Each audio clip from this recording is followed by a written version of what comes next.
This story begins with two revolutions. The first one was the 1986 People Power Revolution, which allowed the people to oust a dictatorship peacefully and replace it with a democratic government. People Power gave birth to a second revolution, the non-government organization or NGO revolution, brought about by the influx of foreign aid. One of these NGOs was Alalay sa Kaunlaran Incorporated or ASKI.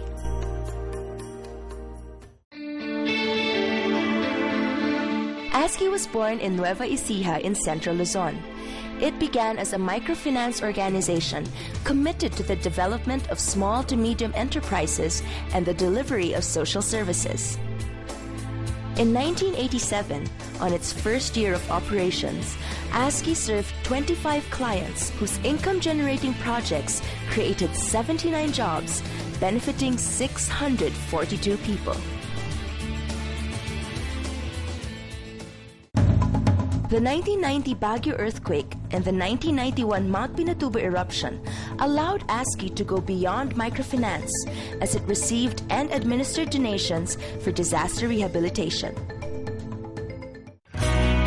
Now, after 20 years of service, ASKI is widening its scope with its four-pronged strategy.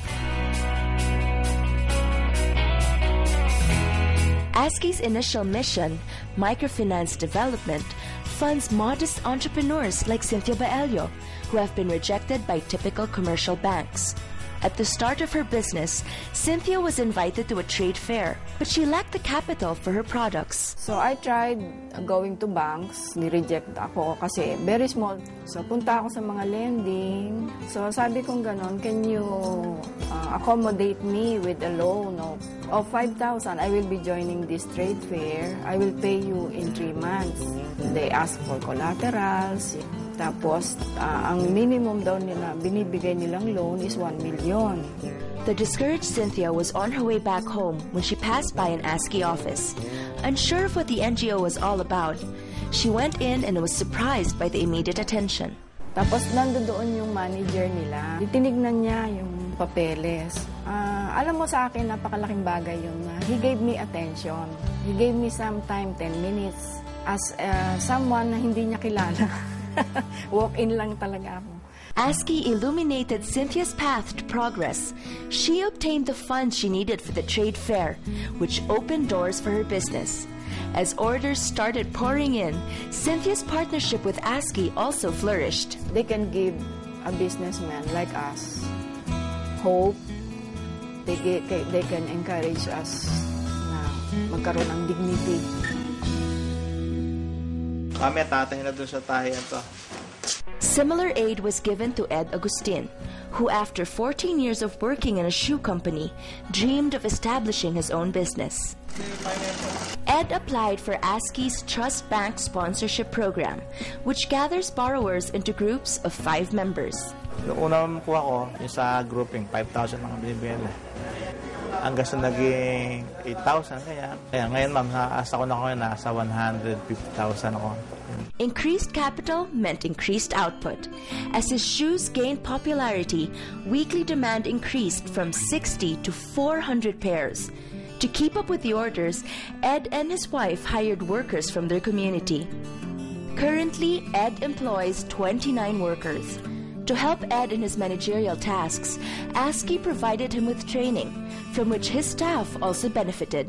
Sinasabi ko nga sa mga gawa ko, pagkatrabaho, yung pagputi nila, yung para pag dumating yung pagkakataon na sila magpapagawa, i-apply din nila ma'am sa mga maggawa nila yung ginagawa ko sa kanila.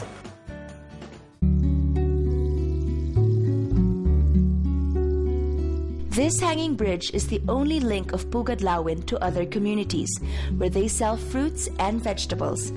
But the bridge has not always been a reliable ally. Ang klase po nung aming tulay nung hindi pa pumapasok ang ASKI ay ito po ay butas-butas o kahoy lang po na mga kawayan. The former makeshift bridge was a threat to the community's safety. In 2003, 5-year-old Ruth Butang fell off the bridge and almost drowned. Sila ay naglalaro noon at naisipan nilang tumawid sa sirang tulay at ay hindi namin inasahan nahulog siya sa tulay. Thankfully, Ruth survived. Her ordeal prompted the community to pool funds to repair the bridge. However, the collected amount wasn't enough.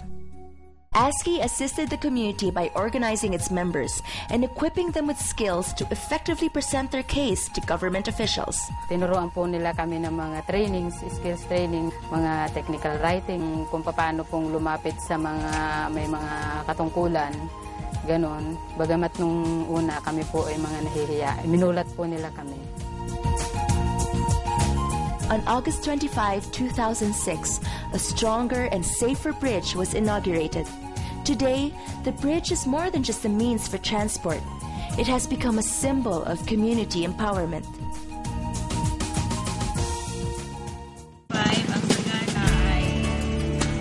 While ASKI grants microfinance aid to the San Roque community, it has also helped solve their basic hygiene issues. Nabigyan din nila po kami ng konkretong CR, almost 12 na unit na po, na pinipili naman po namin sa mga kabarangay na talagang nangangailangan po ng CR. But beyond the physical, the community takes pride in the deeper transformations that take place. Mas lalo ako naging presentable sa taong makiharap, and then sa pamumuhay naman nga po, kahit nasa bahay lang ako, nakakatulong sa husband. In Herona, Tarlac, hope shines anew on Evelyn's thriving business. But prospects were not always bright for Evelyn. This former overseas worker made ends meet by operating a small store and sewing curtains. Today, Evelyn's Capiz business is booming, thanks to 6 years of partnership with ASKI. May mga seminars po kasi kami, katulad po ng sa bookkeeping, financing. Nalalaman ko yung sa negosyo na hindi pala basta, sige, benta ka ng benta, kailangan po pala yan, pinag-aaralan, para alam mo kung kumikita ka o hindi. For extra income, Evelyn has also started her crochet business. Other ASKI clients in the community share the same kind of resourcefulness. Meron na hong nakapagpatayo ng maliit na sari-sari store. Meron ho yung titindas canteen school. Pinipilit ho nila talagang magkaroon sila ng alternate na pagkakakitaan para ho tuloy-tuloy na hindi sila masira sa pagiging miyembro ng ASKI.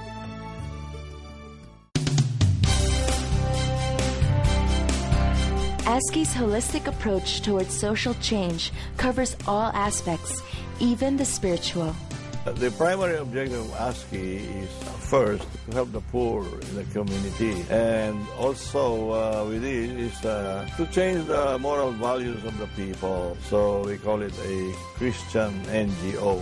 The transformation is always with ASKI. Our vision is to see a society that is formed with the Word of God and living happily and progressive. Noon ho kasi, akala ko pag nagdasal ka, yun na yun, pakikinggan ka na ng Diyos.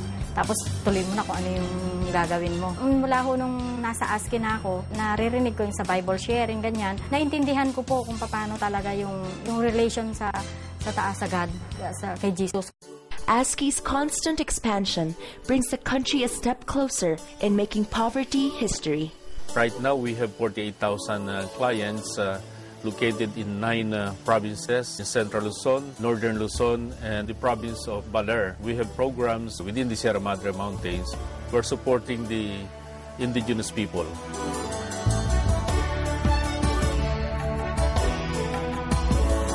We want to market the products of clients in the international and local market.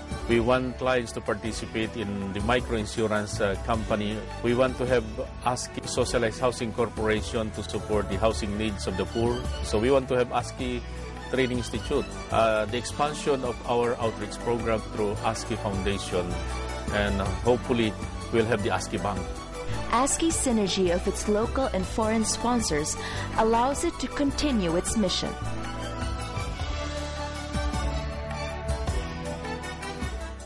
Though ASKI was, at first, shaped by a historical event, it's now their turn to shape the nation's future by encouraging people to participate in local governance. This revolution continues as ASKI embodies the lessons Filipinos learned from the 1986 People Power movement, that the real revolution comes from the people themselves. I'm a Filipino and I'm proud of it. We are hardworking people. You just give us a chance, masikap kami.